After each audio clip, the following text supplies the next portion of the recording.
नमस्कार, मैं हूं संजीव कुमार और आप देख रहे हैं वेब समाचार। पूरे झारखंड में पंचायत चुनाव को लेकर सरगर्मी तेज हो चुकी है। जितने भी मुखिया हैं उनके द्वारा जो भी डेवलपमेंट यानी विकास का काम किया गया है उन उपलब्धियों को गिनाने में लगे हुए हैं। यानी उनके द्वारा प्रधानमंत्री आवास योजना, शौचालय, राशन कार्ड, पेंशन, इसके अलावा सड़क, नली गली के अलावा स्ट्रीट लाइट, जल को लेकर जो है तालाब, जो भी डेवलपमेंट किए हैं मैं मुखिया जी से मैं बात करूँगा और जानूँगा। इसके साथ साथ आपको बता दूं कि ग्रामीण विकास मंत्री हैं आलमगीर आलम। उन्होंने कहा कि बजट सत्र समाप्त होते ही आदर्श आचार संहिता लागू हो सकता है। यानी सरकार की पूरी तैयारी हो चुकी है। निर्वाचन आयोग भी ट्रेनिंग देने का काम लगभग खत्म कर चुके हैं। जो भी इस पंचायत चुनाव में शामिल होंगे, जो कर्मचारी और पदाधिकारी, पीठासीन पदाधिकारी, उनको ट्रेनिंग लगभग पूर्ण हो चुका है। बहरहाल अभी हम आए हुए हैं रांची जिला में बुंडू प्रखंड का नाम है और पंचायत का नाम है रेला डी, और यहाँ के मुखिया हैं जयंती कुमारी। तो इनसे जानते हैं कि इनके द्वारा क्या कुछ डेवलपमेंट यानी किया गया है विकास का काम। हालांकि कोरोना काल की वजह से 1-1.5 साल का मौका मिला है। हालांकि कार्यकाल प्रत्येक मुखिया का 5 साल का होता है, लेकिन इनको 1-1.5 साल यानी 2 साल का मौका मिला है, यानी 6-7 साल का मौका मिल गया। यानी इनका कार्यकाल 2020 में ही समाप्त हो चुका है, लेकिन कोरोना की वजह से इनके कार्यकाल को एक्सटेंड किया गया है। तो इस दौरान इनके द्वारा क्या कुछ विकास का काम किया गया। पहले तो आपको वेब समाचार में बहुत बहुत स्वागत है। जोहार जी। मेरा नाम जयंती कुमारी, रेडी पंचायत का मुखिया हूँ। राज्य सरकार द्वारा जो योजना जो दिया गया है, घर घर गांव तक पहुंचाने का कोशिश की हूँ। जी। अच्छा, ये बताइए, बाकी का कार्य तो सब आपके पति ही देख रेख करते हैं ना, जैसे वो क्षेत्र में जाते हैं लोगों से। तो अब मैं इनके जो पति हैं नील मोहन मुंडा, तो इसे जानते हैं कि चूँकि ये पूर्व में भी मुखिया हैं और इनको जो है काम करने का भी अनुभव है, तो इनसे जानते हैं कि अपने कार्यकाल में इनके द्वारा क्या कुछ डेवलपमेंट हुआ, और जो इनकी पत्नी है जयंती कुमारी, इनके कार्यकाल में क्या कुछ ऐतिहासिक काम हुआ है। तमाम मुद्दों पर इससे बात करते हैं। आपको भी वेब समाचार में बहुत बहुत स्वागत है। आपके चैनल के माध्यम से सबको जोहार जी। अच्छा, ये बताइए कि मैडम को 6 महीने का, माफ़ कीजिएगा, 6 सालों का जो कार्यकाल हुआ, 6-6.5 सालों का, इस दौरान क्या कुछ डेवलपमेंट हुआ। प्रधानमंत्री आवास योजना के द्वारा कितने लोग को आवास मिले होंगे। प्रधानमंत्री आवास योजना का सेंशन 395 लाभों का हुआ है, मतलब और अभी वर्तमान में इनके कार्यकाल में, आपके कार्यकाल में, और मेरे कार्यकाल में उससे थोड़ा सा कम था। हाँ, 150 के लगभग था, और अभी 395 में 200 के करीब काम चल रहा है। हाँ, इन लोगों का प्रोग्रेस के बाद अगले को फिर दिया जाएगा। शौचालय कितना बना होगा। शौचालय 850। 800 बना। मतलब इनके कार्यकाल का। हाँ, इन्हीं के कार्यकाल में, हमारे कार्यकाल में तो नहीं था। हाँ जी। हाँ, तो इनके कार्यकाल में पेंशन कितना बना होगा। पेंशन 200 के करीब। आपके में मेरे में उस समय 70-80। 70-80। हाँ, क्योंकि उसमें बीपीएल का मामला था। बीपीएल सबको होता नहीं था, और अभी है कि बीपीएल हो ना हो, उन्हें जो भी गरीब है यानी बुजुर्ग जो हो गए हैं उनको देना है। तो इसलिए अच्छा, ये बताइए कि कोरोना काल में आपने कैसे लोगों को मदद किया। कोरोना काल तो एक हिसाब से उस समय बहुत दिक्कत में चल रहे थे, क्योंकि जानकारी भी नहीं था, जानकारी का भी अभाव था। सारे गांव में एक दहशत का माहौल था। लोग सब परेशान थे, और रोजी रोजगार के लिए भी लोग जाते नहीं थे। तो जिनके राशन कार्ड थे, राशन कार्ड से उनको मिल जाता था, लेकिन जिनका राशन कार्ड नहीं था, बाकायदा पूरे पंचायत में सर्वे करके चिन्हित किया जाता था, और चिन्हित करने के बाद उन लोगों को माने एक न्यूनतम जो एक घर में बैठ के जो अपना रोजी रोटी खा सके का व्यवस्था किया जा रहा था। अच्छा, ये बताइए कि आपके कार्यकाल में कोई ऐतिहासिक काम बताइए जो आपको लगा कि जब से बिहार से झारखंड अलग हुआ, उस समय नहीं हुआ था और प्रथम मुखिया बने, तो आपके कार्यकाल में ऐतिहासिक और इनके कार्यकाल में कुछ ऐतिहासिक काम बताइए जो लगा कि ये बेस्ट काम हुआ है। देखिए, जब झारखंड अलग हुआ, अलग होने के बाद जब पहला चुनाव 32-34 साल बाद जब हुआ, तो सारे लोगों में एक उत्सुकता थी। हम लोग भी बहुत उत्सुक थे, और एक्चुअली उस समय अभी जो एक चुनाव का जो तरीका है, पहले चुनाव में वैसा नहीं था। लोग मैंने बहुत ज़्यादा बिना एडवर्टाइजमेंट के, चूँकि जो आदमी क्षेत्र से जुड़े हुए हैं, लोग उनको चुनने के लिए आतुर थे कि इनको चुनेंगे तो कुछ होगा। हम लोग भी उसी हिसाब से आए थे, क्योंकि लोगों में एक पकड़ था।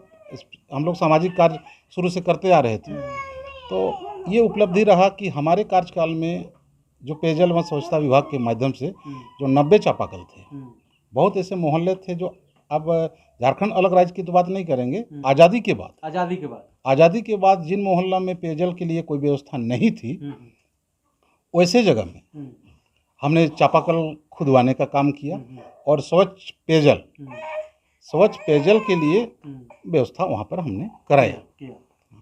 तो ये सबसे बड़ी उपलब्धि है मेरे हिसाब से कि चूँकि जब तक आदमी को अगर स्वच्छ पेयजल ना मिले, अगर उनको 2 वक्त का रोटी ना मिले, रोटी कपड़ा और मकान अति आवश्यक है, तो उससे जुड़ा हुआ सवाल था, इसलिए हमने उस पर बहुत विशेष ध्यान दिया। अच्छा, इनके कार्यकाल में क्या कुछ रहा है? इनके कार्यकाल में यही है कि एक बहुत बड़ी उपलब्धि इसको माना जा सकता है, चूँकि अभी तक अगर सच कहा जाए तो महिलाओं को हमेशा मतलब सेकंड लाइन में रखने का एक जो परंपरा चला है, तो उस परंपरा से हट के, चूँकि सरकार की तरफ से भी 50% का आरक्षण के हिसाब से काफ़ी प्रतिनिधि आई महिला लोग, उसके साथ साथ जब महिला प्रतिनिधि आ गई तो महिलाओं के प्रति जागरूक रहना तो महिला का सबसे पहला कर्तव्य बनता है। उस स्थिति में पहले एक होता था गांव देहात में कि अगर पति पत्नी में कुछ थोड़ा सा बात हो गया तो पति अक्सर बोलते थे कि मेरे घर से निकल जाओ, नहीं निकल जाओ, हैं? हाँ, ये मेरा है, ये हमेशा है। हाँ, हाँ? तो इस सवाल से हट के, चूँकि अभी 850 के करीब शौचालय बना,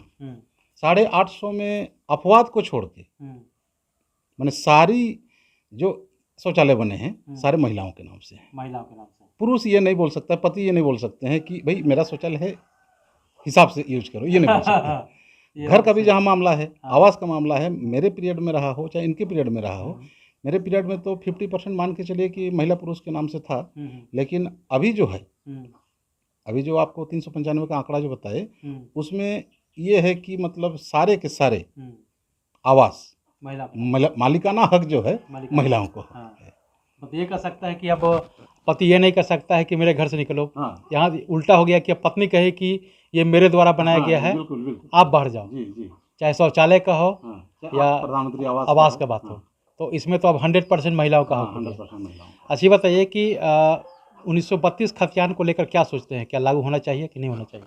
देखिए, अभी तक चूँकि बहुत बृहत जानकारी तो नहीं है, लेकिन जहाँ तक जानकारी है उस हिसाब से सब स्टेट का अपना अपना एक नियम होता है।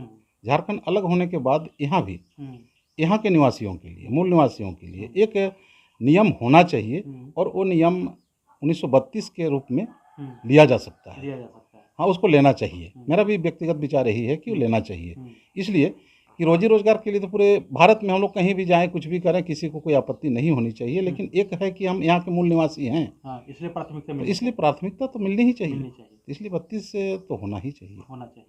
हाँ, उसमें कुछ ये भी है कि कुछ लोग ऐसे भी हैं, माने कुछ नहीं के बराबर, जिनका यहाँ से हैं और हम जानते हैं कि वो यहीं के हैं, लेकिन किसी कारण से उनके पास दस्तावेज नहीं है, तो ऐसे लोगों को चिन्हित करने के लिए एक नियम तैयार किया जाए। वो तो कुछ होंगे, बहुत ज़्यादा तो होंगे नहीं, कि भाई ये अभी 200 साल से यहीं के हैं, 500 साल से यहीं के हैं, लेकिन किसी कारण से दस्तावेज नहीं है, वैसे लोगों को चिन्हित करके उन लोगों को भी लाभ दिया जा सकता है, प्राथमिकता दी जा सकती है।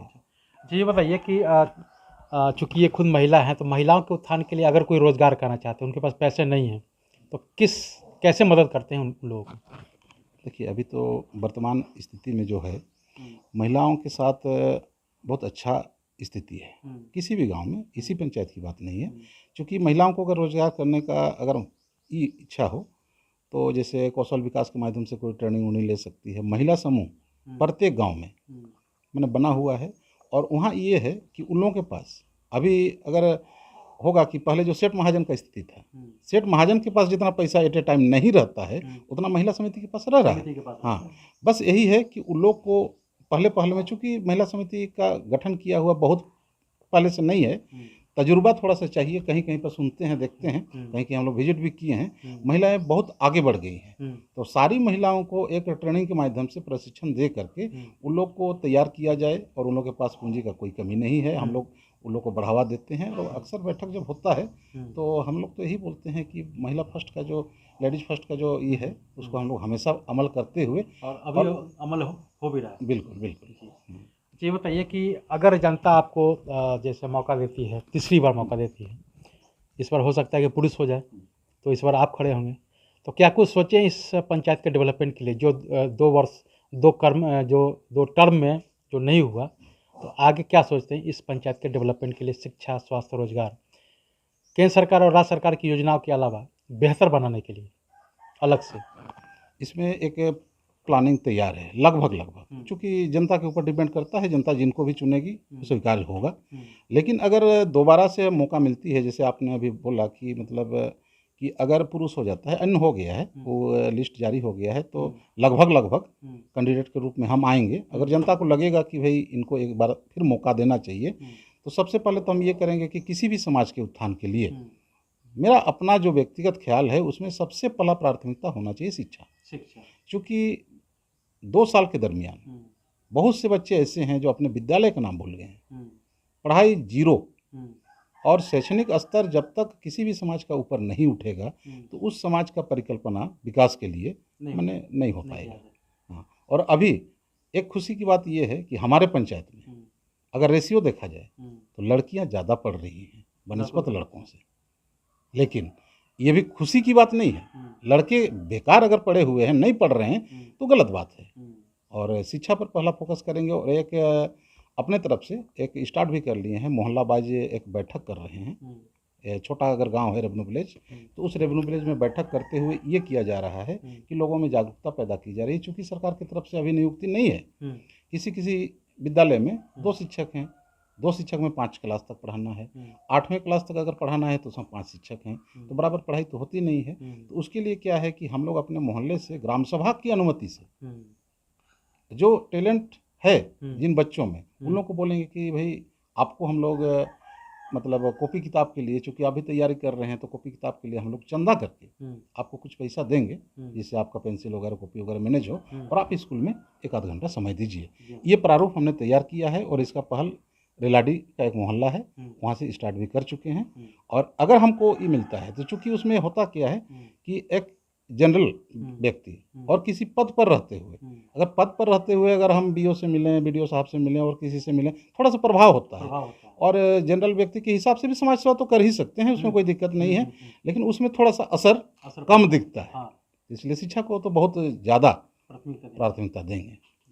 और इससे पहले चूँकि एक जानकारी के लिए बोल दे रहे हैं कि 1988 से और कोचिंग के दरमियान हम लोग का वहाँ लगभग माने 25-30 लड़के वहाँ से सरकारी नौकरी में गए हैं। क्योंकि बीच में स्थिति परिस्थिति बदल गई, तो हम लोगों ने उस ये को छोड़ दिया। अब हम चाह रहे हैं कि फिर दोबारा से इसको शुरू करें। जैसे बिहार में है आनंद कुमार हैं, जो IIT की तैयारी कराते हैं, और जैसे आपने कहा कि महिलाएं लड़कियां आगे बढ़ रही हैं, तो बिहार में कल मैट्रिक का रिजल्ट आया था, तो लड़की सबसे स्टेट टॉपर हुई। तो ये अच्छी बात है कि लड़कियां पढ़ने के लिए आगे बढ़ रही है। और जिस तरह से प्रधानमंत्री आवास योजना शौचालय को लेकर महिलाएं आत्मनिर्भर हो गई हैं कि भाई पति आश्रित नहीं है, उनके नाम से आवास हो गया, शौचालय हो गया, तो महिलाएं अपने आप को सशक्त कर रही हैं, इसमें कोई दो मत नहीं। शौचालय, आवास प्लस बचत खाता उनके पास है, बचत खाता है पति के खाते में। एक अगर किसान और मजदूर को देखा जाए तो बचत खाता में महिलाओं के खाते में ज़्यादा पैसा है। हाँ, तो ये उपलब्धि आत्मनिर्भर हो गई। हाँ, हो गई है। बस कॉन्फिडेंस पैदा करने की जरूरत है। बस। तो आपने सुना कि जिस तरह से मुखिया जी ने कहा कि जो कार्यकाल मेरे कार्यकाल में हुआ, ये जो मेरी पत्नी है जयंती कुमारी, इनके कार्यकाल में हुआ, कुल मिलाकर देखा जाए तो महिला पूर्ण रूप से आत्मनिर्भर हो गई है। और रोज़गार को लेकर के, चाहे वो आवास को लेकर या शौचालय या जो भी है, और फाइनेंशियली भी देखें तो कुल मिलाकर देखें तो महिला आत्मनिर्भर हो गई है, ताकि कल हो के उनके परिवार के लोग, ससुराल के लोग ये न कहें कि हमारे घर से निकलो। उल्टा अब ये जो हो गया है कि अब वो महिला ही कह सकती हैं पुरुषों को कि आप घर से जाओ, ये मेरा घर है। बहरहाल अब चलते हैं दूसरे पंचायत में, वहाँ के भी मुखिया से जानते हैं कि उनके द्वारा क्या कुछ डेवलपमेंट किया गया है, विकास का काम किया गया है, तमाम मुद्दों पर उनसे बात करेंगे। आपने हमें वेब समाचार में आपने समय दिया, इसके लिए बहुत बहुत धन्यवाद। चलिए, आपको बहुत धन्यवाद। तो अगर आपने हमारे चैनल को सब्सक्राइब नहीं किया तो सब्सक्राइब कर ले, बेल आइकन भी दबाएं ताकि हर छोटी बड़ी खबरों से रूबरू